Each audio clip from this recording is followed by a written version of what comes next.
Across to more breaking news that's coming in. Angry protests have broken out in Pakistan-occupied Gilgit-Baltistan.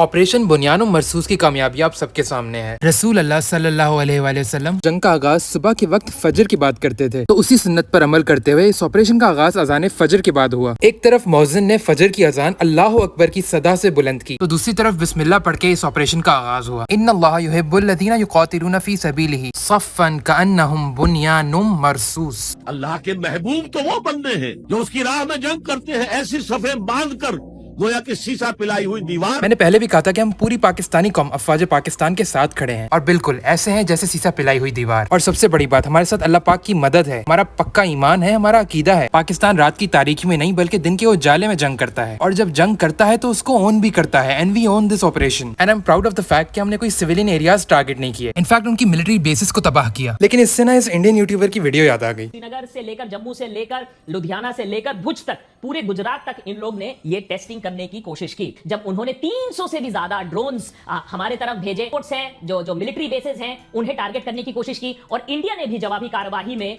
अपने drones भेजकर पाकिस्तान के defences को भी निस्तनाबूद और अच्छा, तो यानी पाकिस्तान ने जो हमला किया वो सिर्फ कोशिश की, और इन्होंने जो हमला किया उससे हमारे शहर निस्तनाबूद हो गए। What a shame! What a mockery of journalism! Karachi is burning. Karachi has been taken over. Go and call Karachi. Find out where it's burning. Pakistan JF-17 Thunders have been taken out. At least show me the debris of one aircraft. Quetta का इलाका है, वहां पर In Quetta also. कर दिया है। इस्लामाबाद के बड़े इंपॉर्टेंट स्ट्रेटेजिक लोकेशंस पर अटैक किया। सबसे बड़ी खबर आपको बता दें, और बड़ी खबर पाकिस्तान की कराची से मिल रही है, जहां पर जोरदार ब्लास्ट हुआ है, पूरा शहर धमाके से उठाया। This sort of war they can keep on fighting for next many days. Don't worry. You are so fond of Pakistan firing at you. We will fulfill your demand at the time, place and means of our choosing.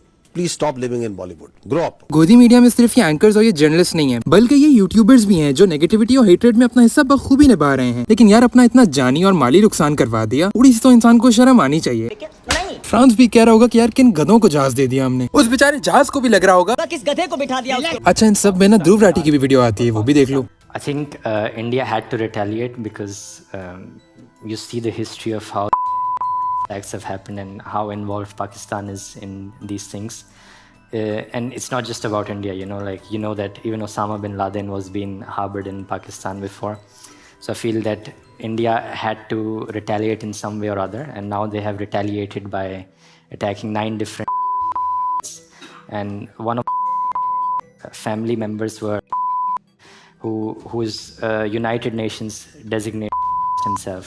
चलो, आखिर इसने भी साबित कर दिया कि ये भी देशभक्त ही है। हिंदुत्व के बारे में तो पता होता है कि अंदर से वो कैसे होते हैं, लेकिन ध्रुव ना उनसे भी ज्यादा खतरनाक है, जो बाहर से लाखों लोगों को इन्फ्लुएंस करता है अपनी प्रोग्रेसिव सोच से, लेकिन अपना असली चेहरा छुपाया हुआ होता है। First of all, Pakistan was not responsible for Pahalgam attack, लेकिन अगर तुम लोगों के अकॉर्डिंग रिस्पॉन्सिबल है तो अभी तक कोई प्रूफ, कोई एविडेंस क्यों नहीं दिया? और ये सब आतंकवादी के हमले मोदी की हुकूमत में क्यों होते हैं, और खास तौर पे इलेक्शंस के टाइम पे? अपहरण कांड 1999 भाजपा सरकार, कारगिल युद्ध 1999 भाजपा सरकार, संसद पर आतंकी हमला 2001 भाजपा सरकार, अक्षरधाम मंदिर पर आतंकी हमला 2002 भाजपा सरकार, अमरनाथ यात्रियों पर आतंकी हमला 2002 और 2017 दोनों बार भाजपा सरकार, गोधरा कांड 2002 भाजपा सरकार, पठानकोट आतंकी हमला 2016 भाजपा सरकार, उरी आतंकी हमला 2016 भाजपा सरकार, पुलवामा आतंकी हमला 2019 भाजपा सरकार, पहलगाम आतंकी हमला 2025 भाजपा सरकार। देश में अब तक के सारे बड़े आतंकी हमले भाजपा की सरकार में हुए हैं, और भाजपा की सरकार आते ही देश और देशवासी सभी खतरे में आ जाते हैं। बिहार चुनाव करीब है, और देश में जैसे ही चुनाव करीब आते हैं, कहीं न कहीं आतंकी हमला हो ही जाता है। Mr. Dhruv, targeting family of Atangawadi, which you guys claim to be Atangawadi, without providing any proof or evidence that whether they are involved activity or not violates the principle of distinction. और Usama bin Laden का नाम यहाँ लेना was totally extraneous, मतलब totally unnecessary भाई। I don't know ध्रुव का दिमाग कहाँ मर खप गया है। कायदा एक ग्लोबल इस ग्रुप है, ना कि कोई स्टेट स्पॉन्सर्ड ग्रुप। तो ये कोई जस्टिफिकेशन नहीं हुई कि जस्ट बिकॉज ओसामा बिन लादेन पाकिस्तान में पकड़ा गया तो बाकी भी आतंकवादी यहीं मिलेंगे and without any proper investigation और एविडेंस आप पाकिस्तान पे ही हमला कर दो। अजीब भाई। So again, Pakistan is not responsible for Pahalgam and neither it is harbouring आतंकवादी। So mister Dhruv, just because आपका कंटेंट पाकिस्तान में देखा जाता है, that doesn't mean you can say anything और डिक्लेयर पाकिस्तान एज अ आतंकवादी स्टेट। और तुम आगे से कहते हो कि Pakistan can be trusted, Pakistan military can be trusted. Well, what about your government then and what about your PM? भारी मिस्टेक हो गया सर। तो therefore, I think you should apologize and reconsider your statement next time। मुझे लगा था इसने ऐसे ही बातें की अब तो, लेकिन अपने मेन चैनल पे भी पूरी वीडियो डाल दी जिसमें इसने अपनी हिपोक्रेसी शो की और उल्टा पाकिस्तान के खिलाफ ही चीजें बोली ताकि अपनी इंडियन ऑडियंस ये लूज ना करे। वाओ, हिपोक्रेसी की भी सीमा होती है। नरेंद्र मोदी, या फिर मैं कहूँ तो butcher of Gujarat lives and he is the Prime Minister of India। सियासी इख्तिलाफात साइड पे, यार बिलावल जानी वी लव यू, कसम से मोदी के सामने ना हमारे बिलावल की अंग्रेजी ही काफी है और मोदी जी फौरन से सरेंडर। हाँ, बस वो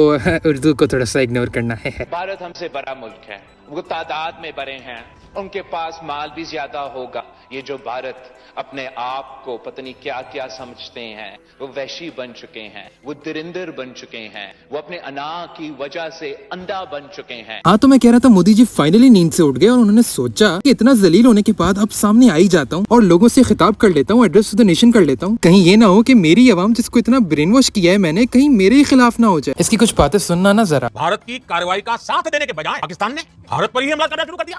भारत पर आतंकी हमला हुआ तो मुंह तोड़ जवाब दिया जाएगा। कोई भी न्यूक्लियर ब्लैकमेल भारत नहीं सहेगा। अगर पाकिस्तान से बात होगी तो पाक ऑक्युपाइड कश्मीर POK उस पर ही होगी। दुनिया ने देखा कि कैसे पाकिस्तान के ड्रोन, पाकिस्तान की मिसाइलें भारत के सामने तिनके की तरफ बिखर गई। झूठ बोल रहा है। झूठ बोलो, बार बार झूठ बोलो, जो भी बोल सकते हैं सब झूठ बोलो। मुझे हंसी इस बात पे आती है कि इनके जर्नलिस्ट हो, इनके न्यूज एंकर्स हो या इनका खुद का PM हो, सब एक स्क्रिप्ट पे चल रहे होते हैं भाई। तिनके की तरह हमारे ड्रोन्स बिखर गए यार, राइट। इनकी कामयाबी ना ये है, पहले 45 मिनट में तो अपने जहाज गवा बैठे ये लोग। राफेल जेट्स जो आज तक किसी ने नहीं गिराए वो लिटा दिए हमने जमीन पे, और इनडायरेक्टली ये बात इनके अफसरों ने खुद ही मानी है। You know, we are in a combat scenario and losses are a part of combat.